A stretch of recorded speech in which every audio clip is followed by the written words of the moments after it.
우리가 읽은 본문의 말씀은 놀라움과 아쉬움을 금할 수 없는 그런 말씀입니다. 먼저는 이 본문의 말씀을 읽고 우리는 놀라지 않을 수 없습니다. 첫 번째, 우리는 이스라엘의 믿음의 상태를 보고 놀라지 않을 수 없습니다. 오늘 본문 말씀을 보면 이스라엘은 에훗이 죽은 후에 다시 여호와 앞에서 악을 행하였다 그랬습니다. 그리고 그 결과로 가나안 왕 야빈의 통치를 받았다 그랬습니다. 약 20여 년 동안 심한 학대 가운데 놓이게 되었다 그랬습니다. 여러분, 오늘 우리가 읽은 본문 말씀을 들여다보면 가나안 왕 야빈은, 이 야빈은 그냥 사람의 이름이 아니라 애굽의 왕을 우리가 바로라고 하는 것처럼 가나안의 왕을 야빈이라고 하는 것 같습니다. 그러니까 이 야빈은 철병거가 900대가 있고, 그리고 수많은 군사를 거느린 강력한 그런 왕이었습니다.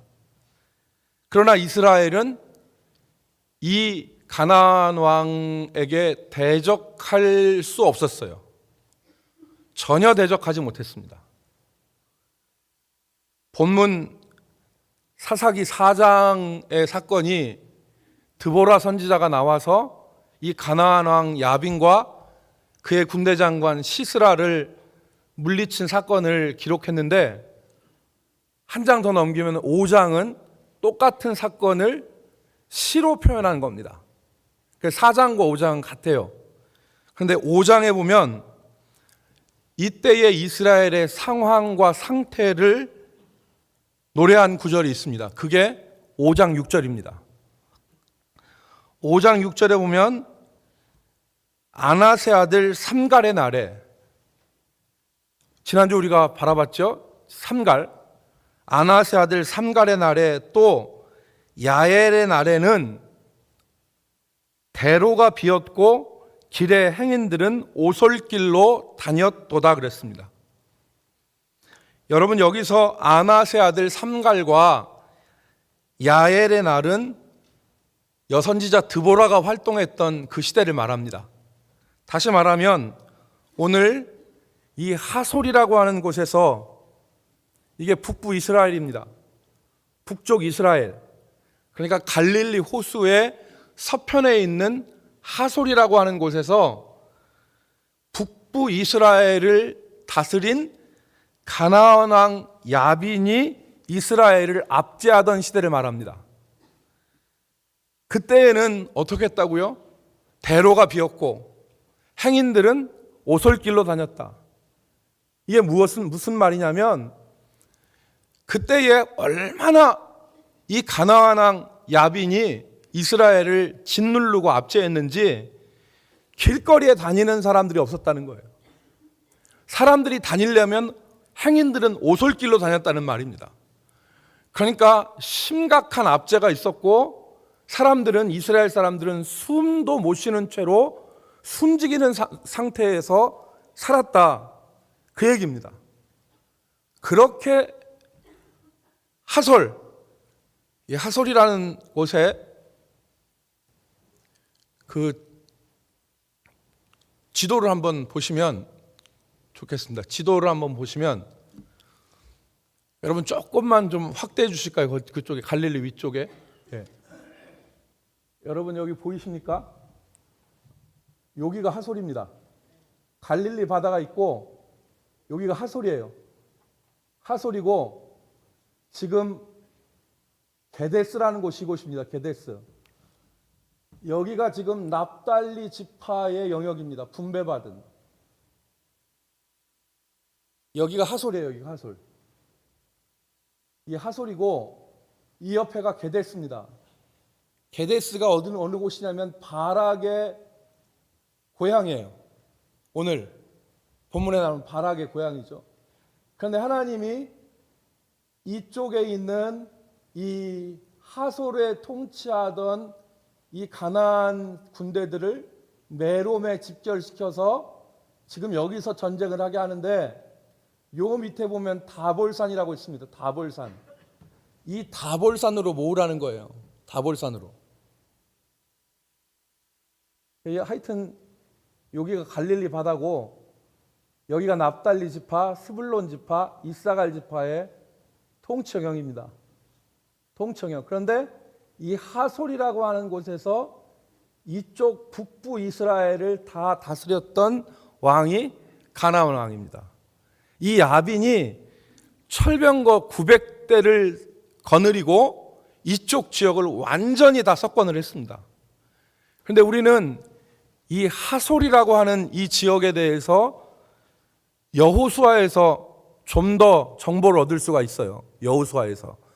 여호수아 11장에 보면, 여러분, 여호수아가 이 가나안 땅을 정복하던 시대를 우리는 주전 1200년대로 봅니다. 1200년대로. 그런데 지금 사사 시대에는 그로부터 한 100년이 지난 거예요. 1100년대예요. 그러니까 100년 전에는 어떠한 형편이었느냐? 여호수아 11장 1절부터 5절에 있는 말씀을 보겠습니다. 여호수아 11장 1절부터 5절에 보면, 여러분 복잡하니까 그냥 눈으로 보십시오. 하솔왕 야빈이 100년 전 얘기예요. 100년 전. 아까 야빈은 사람의 이름이 아니라 왕의 이름이라고 그랬죠. 가나안 왕의 이름.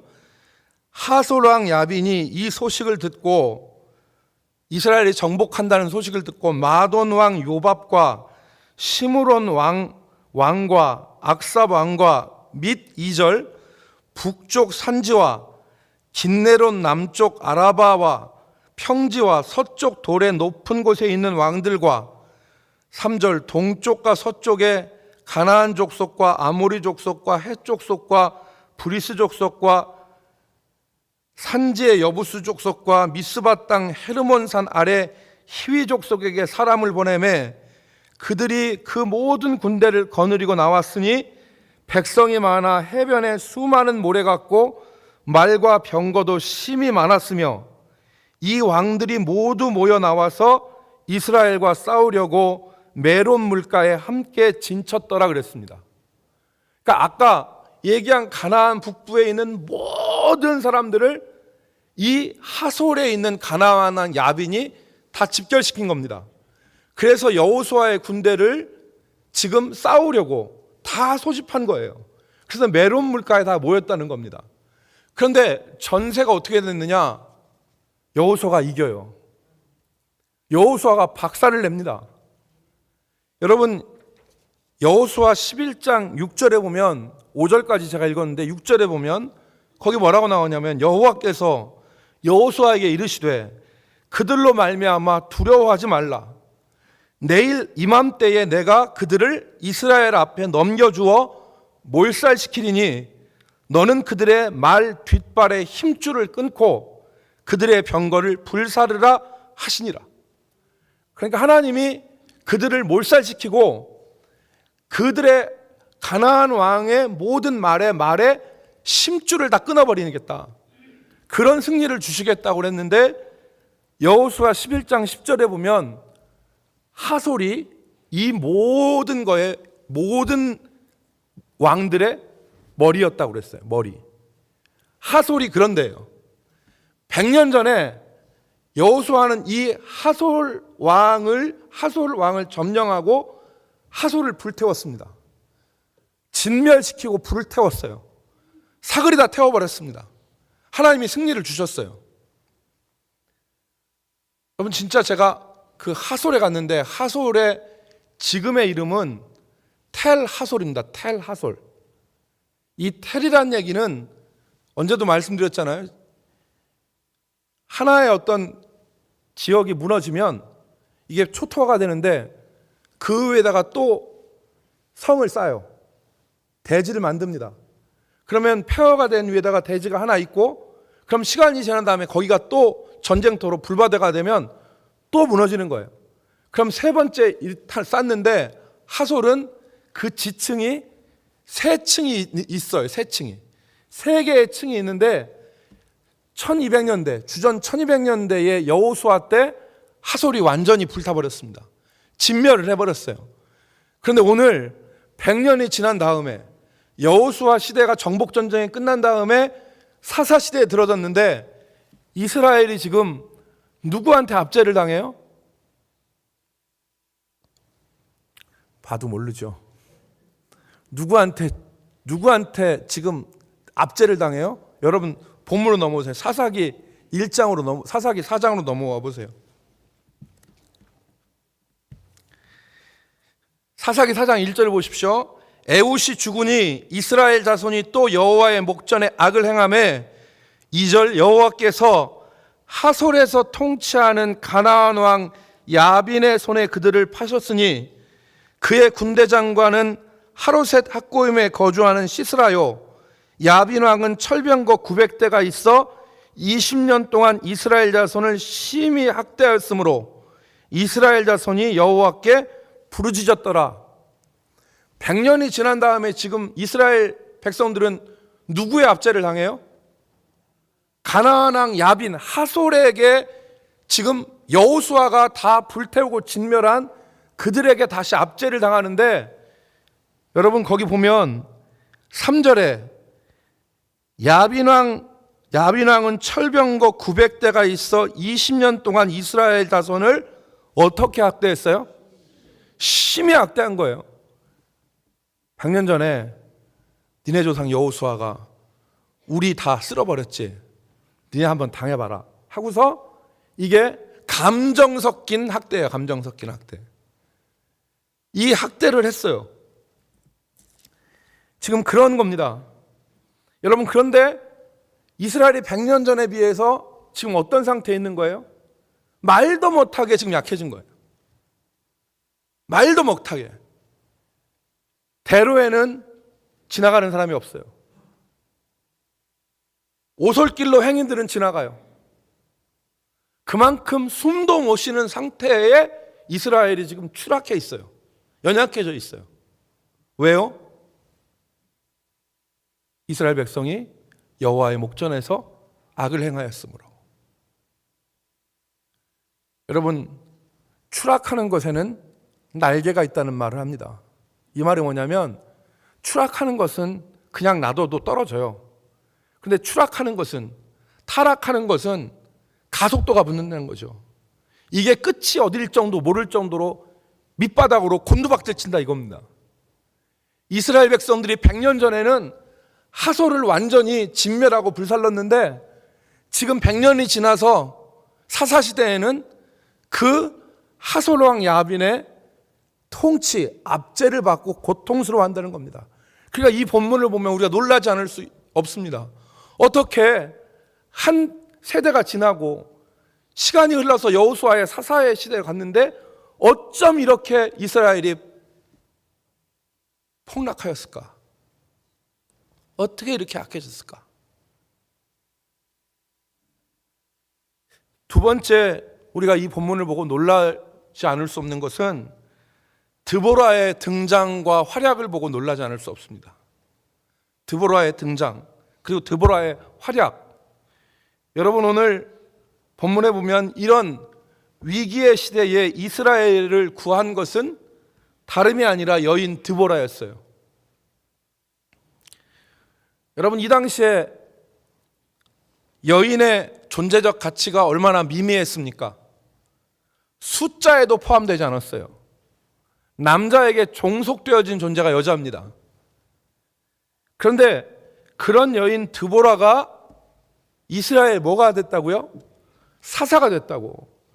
이스라엘 사사고, 이 사사라고 하는 말은 이스라엘 모든 재판을 다 관할하고 이스라엘을 통치하는 사법과 행정을 겸한 사람이에요. 그 사람이 바로 사사예요. 그런데 여인 드보라가 사사로 이스라엘을 다스렸어요. 5절에 보면은 드보라가 종려나무 아래에 거주하였고 이스라엘 자손은 그에게 나가 재판을 받더라 그랬습니다. 여러분, 여기서 우리가 생각해 볼 문제가 있습니다. 그게 뭐냐면, 여인 드보라가 이렇게 사사로 쓰임 받은 것은 왜 여인 드보라가 사사로 쓰임 받았을까? 그때 당시에 이스라엘에 남자가 없었을까? 여자가 사사로 쓰임 받았어요. 왜 그랬을까? 여러분, 답을 얘기하자면 그것은 여호와가 드보라와 함께 하셨기 때문에 그렇습니다. 여러분, 오늘 본문 4절을 보세요. 4절에 보면 드보라를 소개합니다. 드보라를 소개하는데 랍비돗의 아내라 그래요. 랍비돗의 아내, 랍비솥이라는 사람의 부인입니다. 랍비솥의 아내 여선지자 드보라라고 그랬어요. 드보라가 사사가 되어서 이스라엘을 인도할 수 있었던 것은 그가 선지자, 하나님의 말씀을 받은 자였기 때문에 사사가 될 수 있었던 거예요. 하나님의 말씀을 드보라는 받았던 거죠. 여러분, 드보라가 하나님의 말씀을 받지 않았다면, 드보라가 하나님이 함께하지 않으셨다면 드보라는 그냥 랍비돗의 아내로 끝났을 거예요. 랍비솥의 아내라고 하는 말로 드보라의 설명을 끝났을 텐데, 드보라는 랍비돗의 아내였지만 선지자였어요. 하나님의 말씀을 받은 사람이었다고요. 그러니까 하나님의 말씀이 드보라에게 임하니까 드보라는 천천의 남자, 만만의 남자가 할 수 없는 일을 드보라가 할 수 있었던 거예요. 여러분, 생각을 잘 해보세요. 오늘날 우리 교회가 세상에서 핍박을 받고 권고함을 당하는 것이 우리 교회가 이전보다 신학적인 지식이나 세상의 지식이 부족하거나 어떤 능력이 부족해서가 아니에요. 오늘 우리에게 부족한 것이 하나님의 말씀 아니에요? 하나님의 말씀, 하나님과 동행하는 것, 이것이 오늘 우리에게 부족하지 않습니까? 여러분, 우리는 사사기를 읽으면서 놀라지 않을 수 없어요. 뭐를 놀라지 않을 수 없냐? 하나님이 누구를 들어 쓰시냐는 거예요. 우리가 지난번부터 자꾸 봤잖아요.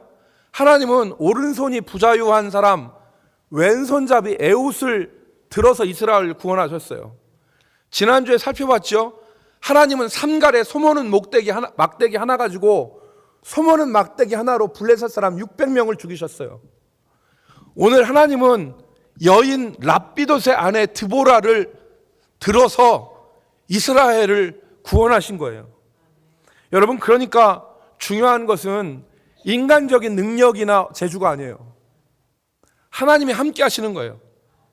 여러분, 정말 오늘 우리 개인적으로도 살펴봤을 때 오늘 우리가 능력 있는 삶, 하나님께서 오늘 우리 자신들이 우리 자신 내 가슴에다가 내가 그래 잘했어, 너 수고했어, 이렇게 말할 수 있는 게 능력이 있어서가 아니에요.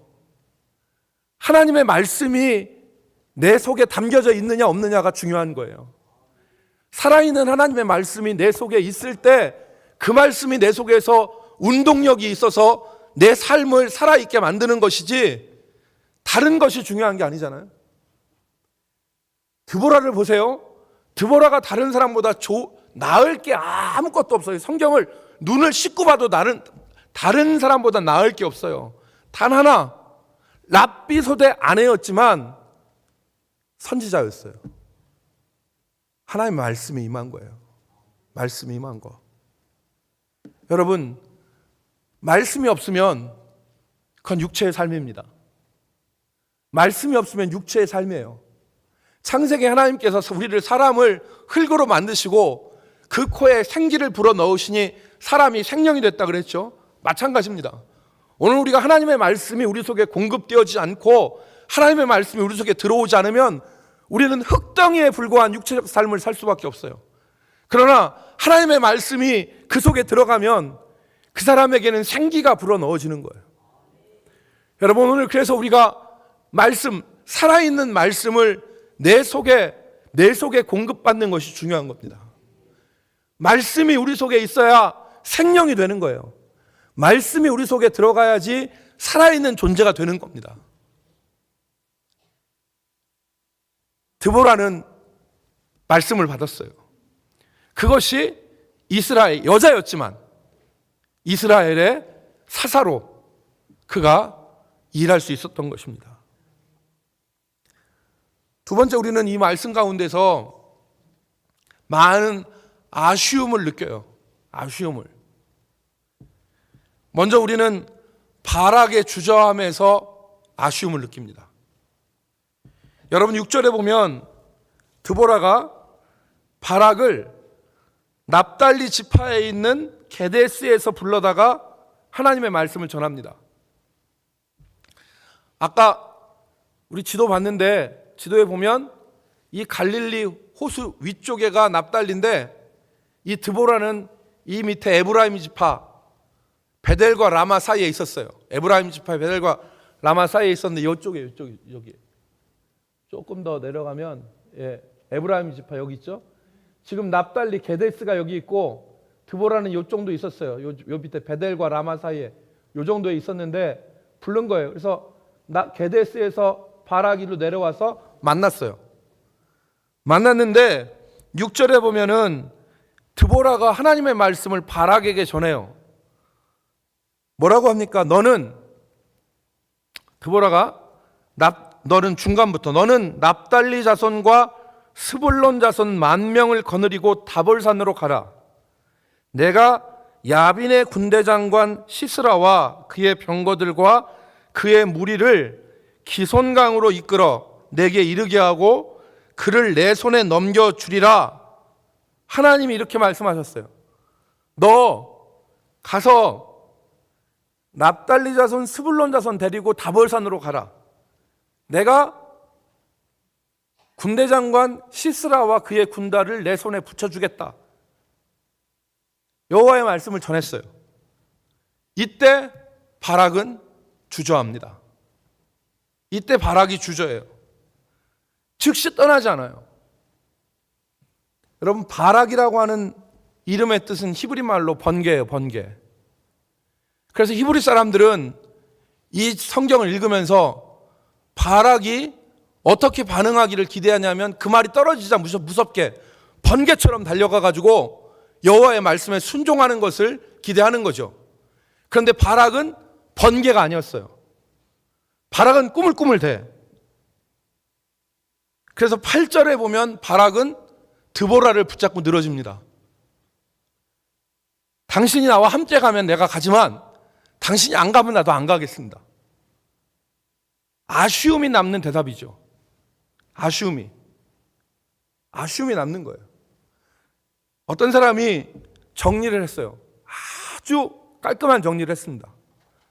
바락의 주저함은 용기 없음이 아니라 믿음이 없습니다.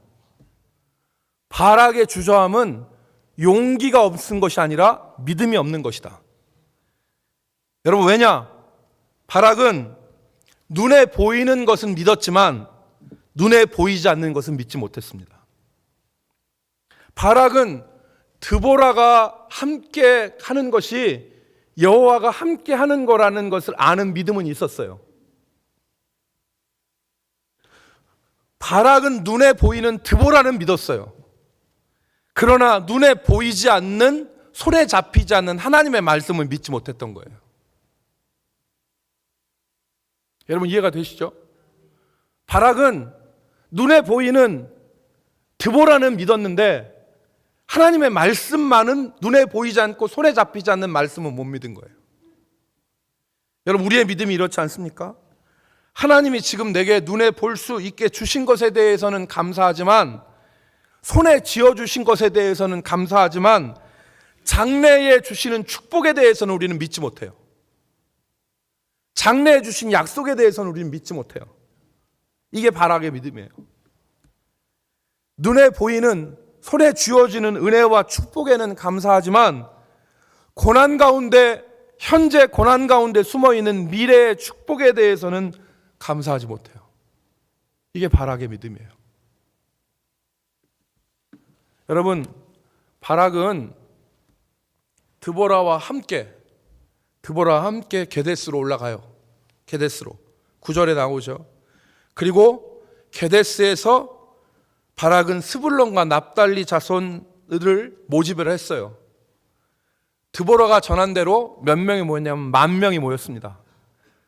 스불론 자손, 납달리 자손 10,000명이 모였어요. 여러분 생각해 보십시다.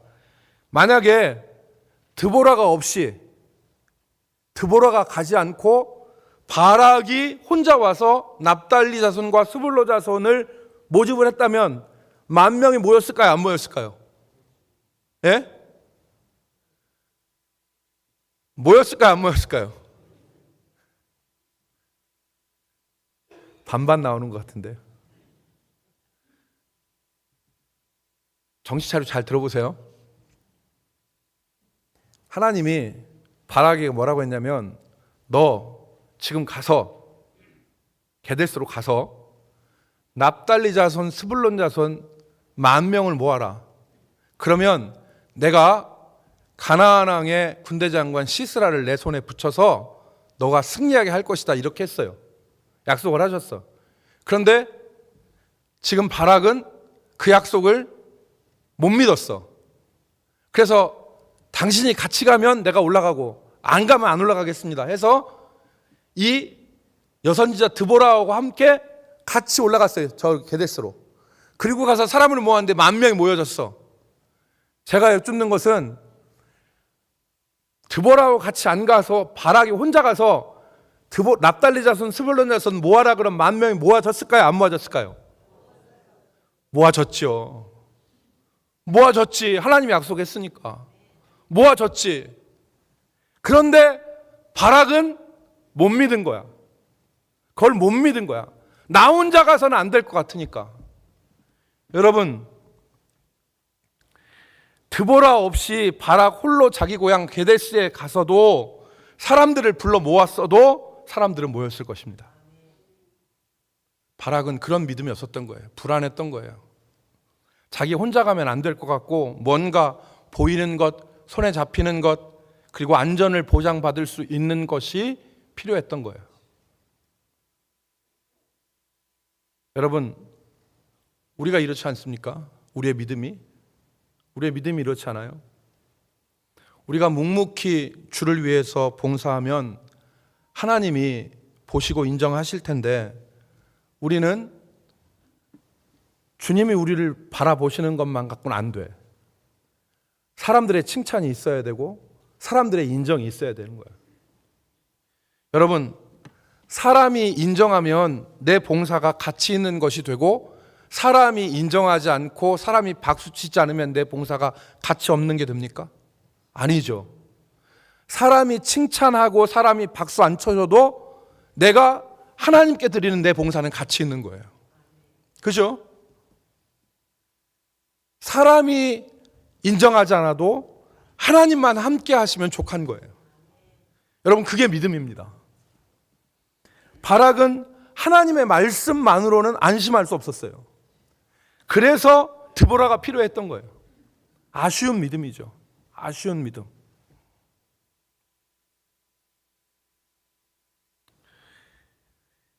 두 번째로 이 아쉬운 믿음은, 믿음의 아쉬움은 잃어버린 영광의 아쉬움을 남깁니다. 잃어버린 영광. 하나님은 이 싸움을 통해서 가나안 왕 야빈의 철병거와 그의 군대를 무너뜨릴 승리를 이미 예비해 놓으셨어요.